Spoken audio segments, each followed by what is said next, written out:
roi, sortit discrètement de la salle des gardes, et, jetant çà et là des regards furtifs, comme s'il redoutait la présence d'un invisible témoin, passa devant l'escalier qui menait aux appartements privés de Sa Majesté. Pour n'attirer aucune attention, l'officier portait seulement une fine bougie, dont il protégeait prudemment la flamme en entrant dans le cabinet de Monsieur de Noailles, capitaine des gardes du corps. À cette heure-là, la pièce était déserte. Eût-elle été découverte, nul n'aurait rien eu à redire sur l'excursion nocturne du sous-lieutenant. Il était, ce faisant, dans son plein droit. Mais Debron tenait à sa discrétion. Les murs, il en était certain, avaient désormais des oreilles. D'un pas lent mais sûr, il parcourut le cabinet jusqu'à l'armoire où étaient conservées les archives des 4 compagnies. Dans son trousseau de clés, il trouva celle qui ouvrait le meuble, entama ses recherches, et le grand cahier consacré à la compagnie écossaise lui apparut enfin. Veillant à n'y point faire couler de cire, il alla poser le livre sur le bureau du capitaine et, à la faible lueur de sa bougie, tourna les pages l'une après l'autre. Ce qu'il cherchait, il en était presque certain, devait se cacher dans les lignes de l'année 1769. D'une main fébrile, il parvint jusqu'à la dite section et survola la liste des noms que l'on y avait inscrits. Quand ses yeux tombèrent sur le patronyme qu'il avait espéré y voir, Alexandre Debron ouvrit la bouche de stupeur. La mention griffonnée dans la marge ne laissait aucun doute. Décédé. Le sous-lieutenant se pétrifia dans la pénombre. La chose défiait l'entendement. Pouvait-il s'être trompé ? Cette découverte le plongea dans un effarement tel que son esprit s'y embruma. Et sans doute eût-il entendu entrer l'homme qui s'avançait derrière lui s'il n'avait été en proie à une si grande perplexité. Il fallut que l'ombre menaçante s'allongeât à la surface du bureau pour que M. Debron, enfin, revînt à lui.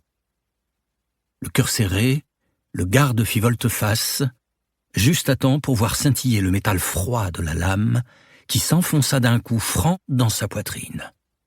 Il eut alors seulement la force de souffler ces dernières paroles. « C'est vous. » Puis il mourut. Livre 1er, où l'on voit apparaître un fantôme dans les allées du château de Versailles. Chapitre 1. À pas de loup. La nuit du 20 septembre 1789, à la faveur d'un répit que Paris semblait s'être accordé, les rues du quartier du Temple paraissaient calmes et silencieuses, et les rares fenêtres allumées aux façades des maisons répandaient sur les trottoirs de douces traînées luisantes. On eût dit que la capitale, éreintée, s'était enfin endormie. On se trompait. À minuit passé, dans un bruissement, une silhouette apparut à l'entrée de la rue des Filles du Calvaire, se découpant sur les rayons d'une lune d'argent. Et c'était bien une figure formidable, celle du justicier masqué que l'on avait surnommé le loup des Cordeliers. Très peu de Parisiens pouvaient affirmer l'avoir vu de leurs propres yeux. Et la rumeur disait que les rares malheureux qu'il avait croisés n'étaient plus là pour en témoigner. Cela était exagéré, bien sûr, comme le sont les légendes, mais ce que personne n'avait jamais vu, en vérité, c'était cette seconde silhouette, plus petite, qui se dessina derrière lui l'instant d'après, celle d'un jeune garçon. « C'est là, monsieur !» murmura Popin en tendant l'index vers les ténèbres, avant de regarder le loup d'un air impatient. Drapé dans une cape de futaine noire dont la capuche cachait son visage, Gabriel Joly, car il s'agissait bien de lui, acquiesça doucement. Après quelques pas furtifs, il fit signe à son jeune protégé de le suivre sans bruit. Tous deux s'engagèrent dans un escalier de pierre qui, à quelques encablures de la maison générale des Bénédictines, descendait vers les entrailles de la capitale. Ils s'arrêtèrent sur la dernière marche, devant la grille de fer qui barrait l'entrée des égouts, comme les dents alignées de quelque créature tellurique, soufflant sur la ville les vapeurs d'un enfer pestilentiel. Le Temple était l'un des rares quartiers de Paris où l'évacuation des bouts du pavé, des détritus domestiques et des déjections humaines ne se faisait plus par des fossés à ciel ouvert, mais par ces conduits souterrains voûtés qu'alimentait l'eau des sources de Belleville.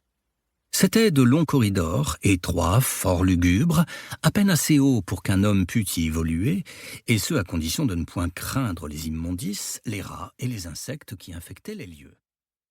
Pour continuer à écouter ce livre audio gratuitement, cliquez sur le lien dans la description et vous pourrez l'écouter en entier sans frais grâce à l'essai de 30 jours d'Audible.